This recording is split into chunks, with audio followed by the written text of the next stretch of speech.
hai. Assalamualaikum. Saya Nadia, staf Klinik Kurnia Batu Pahat Johor. Dan saya Fazli, staf Klinik Kurnia Batu Pahat Johor. Klinik Kurnia beroperasi selama 24 jam. Kepakaran Klinik Kurnia adalah untuk membantu masyarakat yang tidak mengetahui status kesihatannya untuk berada dalam keadaan sihat, cergas, aktif serta dapat tidur dengan lengan di malam hari. Okey, macam biasa, sembang sihat kita pada setiap hari Ahad dan juga Khamis. Hari ini Khamis, hari ini Ahad, 16 hari bulan Februari 2020.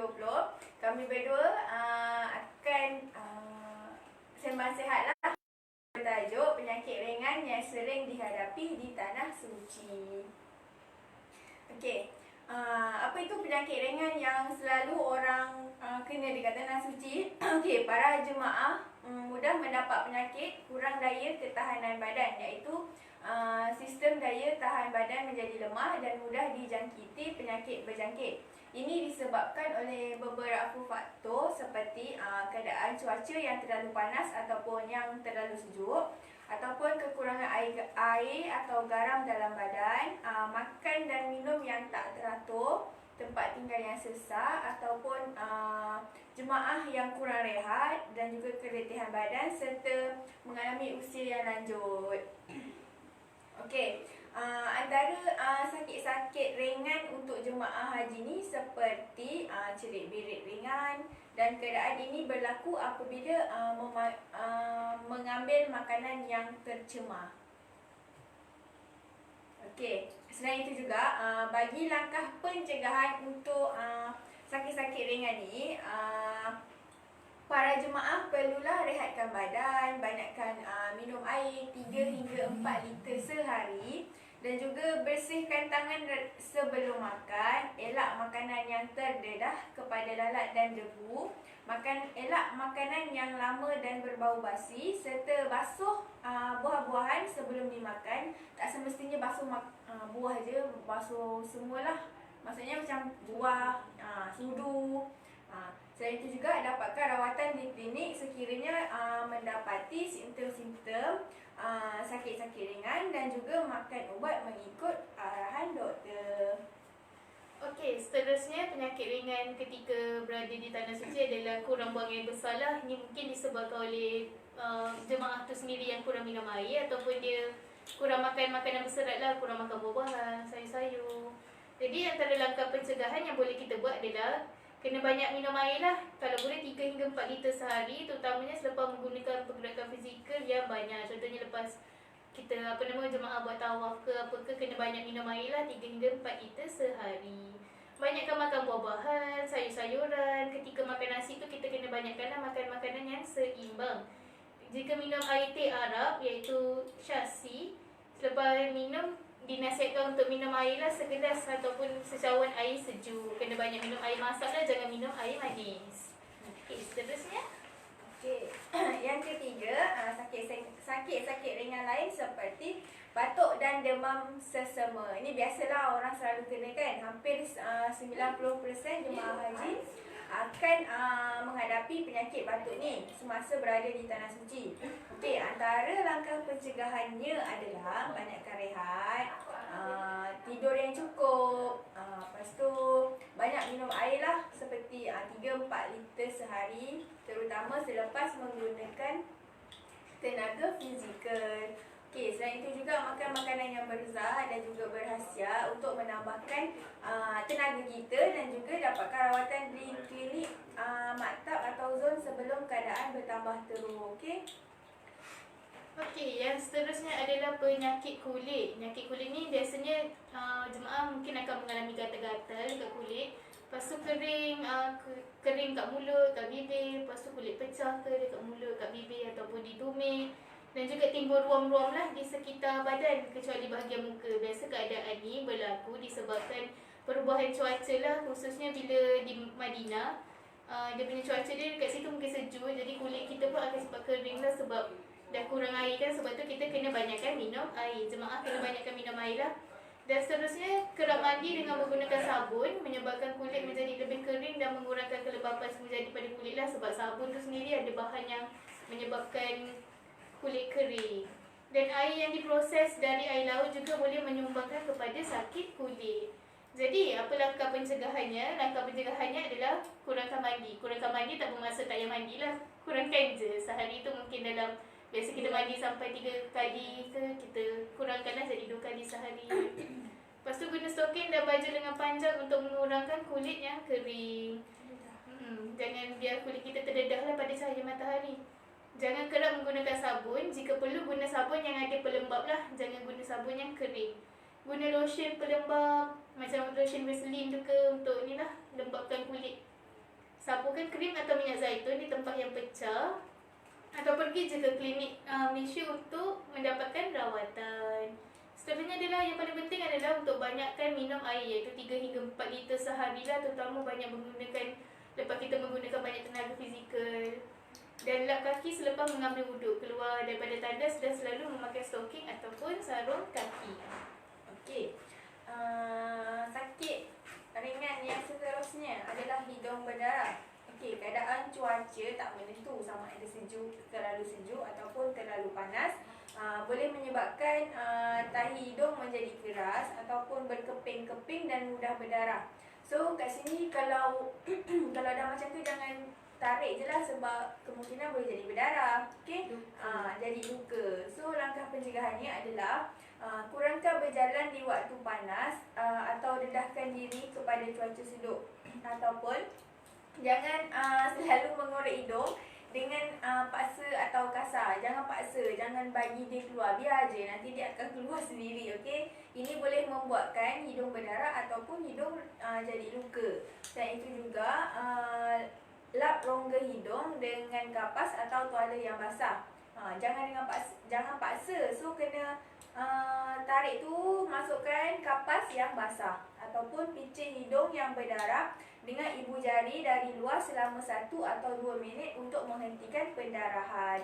Selain itu, bernafas melalui mulut sambil mendongak ke atas. Nafas melalui hidung, bernafas melalui mulut sambil mendongak ke atas. Macam tu. Okey, selain itu dapatkan rawatan dari doktor jika masalah hidung berdarah tu berlarutan. Okey, jumpa doktor dengan segera. Jangan biar lama-lama. Sebab itulah kena jaga, jangan paksa. Okey, jangan paksa. Okey, seterusnya adalah bisul-bisul ataupun abscess lah kita panggil. Bisul ni terjadi apabila berlakunya pengumpulan nanah di mana-mana bahagian badan yang pernah inilah yang dijangkiti. Macam contoh ada luka ke, lepas tu luka tu kita tak jaga, kita tak cuci, boleh menyebabkan nanah lah. Sebabnya berlaku pembiakan kuman di situ. Kebiasaan bisul ni berlaku pada kepala, muka, badan, tangan dan juga kaki. Bisul ni dia berlaku disebabkan oleh kurang menjaga kebersihan diri lah. Kena macam saya cakap tadi, memanglah kurangkan mandi, tapi tak bermakna tak boleh mandi. Jadi kena jagalah kebersihan diri. Dan kekurangan air untuk bersuci dan mandilah, mungkin dekat tempat situ kena ada catuan air ke apa, jadi di situ jemaah kuranglah dapat ni sumber air untuk bersuci dan juga mandi. Udara yang kurang bersih dan juga berdebu, serta menghidap kencing manis. Pada jemaah yang ada kencing manis ni lagilah kena jagalah. Dia punya ni sangat-sangat kena jaga. Dan tanda-tanda menyebabkan bisul ni adalah demam, kurang selera makan, bisa-bisa dalam otot, kawasan bisul membengkak dan mengumpulkan nanah. Sakit dia sakit yang berdenyut-denyut. Jika bernanah dan tidak mendapatkan rawatan, pesakit boleh mengalami demam yang sangat teruk lah, high fever lah, keracunan darah dan boleh membawa maut. Sebabnya bisul tu tak dirawatkan, jangkitan tu akan masuk dalam salur darah dan boleh menyebabkan maut lah. So, langkah pencegahannya adalah sentiasa menjaga kebersihan diri. Kena mandi jugalah. Dan pakai kasut sepatu yang sesuai dan tidak terlalu sempit dan ketat lah. Terutama untuk pesakit-pesakit yang ada kencing manis. Memang kena jagalah bahagian kaki tu jangan sampai terluka. Sebab kadang-kadang orang yang sakit kencing manis ni tak perasan kaki dia tu dah luka. Okey, jadi ada sesiapa mempunyai persoalan? Boleh lah. Boleh lah. Tanya soalan. Tanya di ruangan komen. Ataupun kalau segan boleh call kami apa-apa. Jadi kami ada menyediakan suntikan untuk Menektra lah. Bagi sesiapa yang nak pergi umrah ke ataupun haji, kami ada menyediakan suntikan vaksin untuk umrah dan juga haji. Jadi sesiapa yang mahukan suntikan, sekarang kan dah nak musim umrah, bolehlah datang ke Klinik Kurnia. Klinik Kurnia ni berada di Jalan Tanjung Labu, betul-betul dekat depan Chinese High School. Kat situlah tempat kita orang di situ. Kalau sesiapa yang nak mendapatkan suntikan boleh telefon kami di talian 07-432-2518 untuk buat appointment ke apalah. So, jadi sekarang ni klinik Kurnia ada buat satu program baru. Program apa? Iaitu Private Doctor. Apa itu Private Doctor? Private Doctor adalah satu program yang khusus untuk mereka yang risau akan tahap kesihatan ibu bapa, keluarga serta diri mereka sendirilah. Ataupun tak ada masa nak pergi ke klinik, tak ada masa nak bawa ibu bapa ke klinik kerana sibuk bekerja mungkin. Ataupun ibu bapa terlalu uzur sehingga menyebabkan kesukaran untuk dibawa ke klinik. Macam ibu bapa yang jenis terlantar, terbaring, memang susahlah untuk dibawa ke klinik, tak ada kenderaan nak bawa ke klinik. Ataupun mungkin diorang tidak mahu menunggu giliran terlalu lama di klinik ataupun hospital semata-mata untuk mendapatkan rawatan. Jadi keistimewaan private dot ni apa? Keistimewaan dia adalah di mana doktor dan juga para medik akan ke rumah untuk membuat rawatan kesihatan di rumah anda saja. So anda tidak perlu pun datang ke klinik, tak perlu pun tunggu lama di klinik. Anda cuma perlu hubungi kita orang je di talian 07-432-2518 atau WhatsApp saja di talian 019-262-4248 dan staf kami akan terus ke rumah anda lah untuk membuat rawatan kesihatan. Jadi dalam package private dot ni, boleh diterangkan? Okey. Untuk package private dog ni kami ada dua package yang mana 6 bulan dan juga 1 tahun. Okey, package yang pertama iaitu 6 bulan.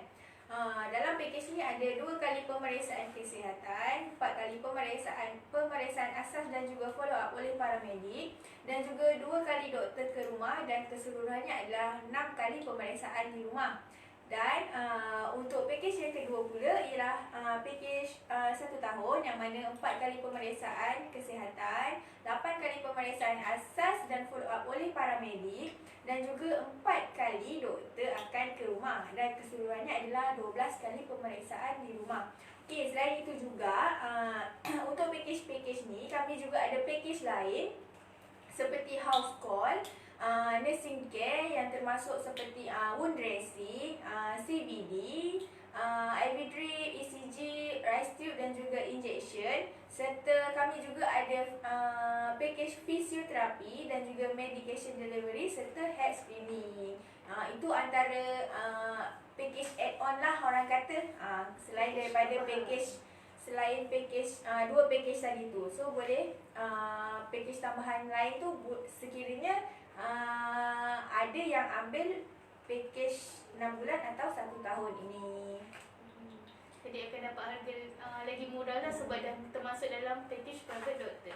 Jadi bagi sesiapa yang berminat di area Batu Pahat ke, Segarang ke, Rengit ke, Parit Raja ke ataupun di area Seri Medan sana semua bolehlah hubungi kami di talian 07-432-2518 atau WhatsApp saja kami talian 019-262-4248 untuk mendapatkan maklumat lanjut pasal private doctor.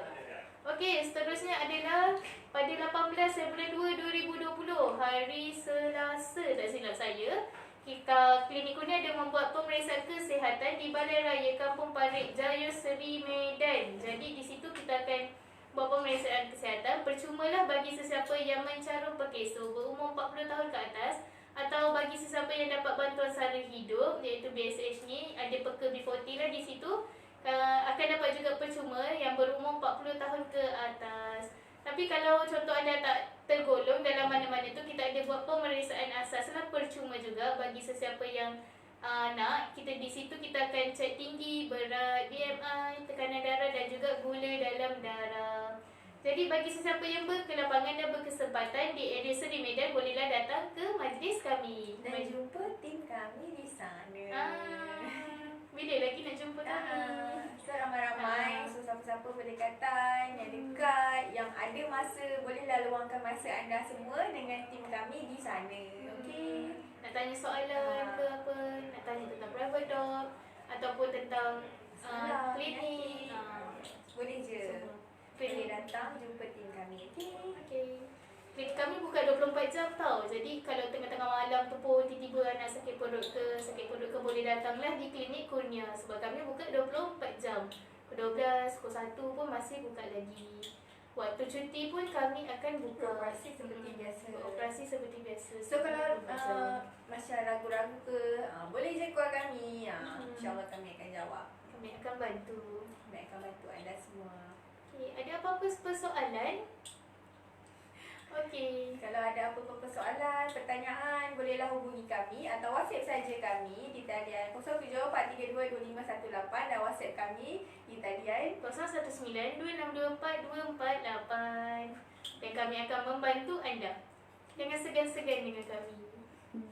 Okey, itu saja. Terima kasih kerana mendengar Sembang Sihat daripada saya, Nadia, dan juga saya Fazlin. okey. Terima kasih dan berjumpa lagi. Assalamualaikum. Bye.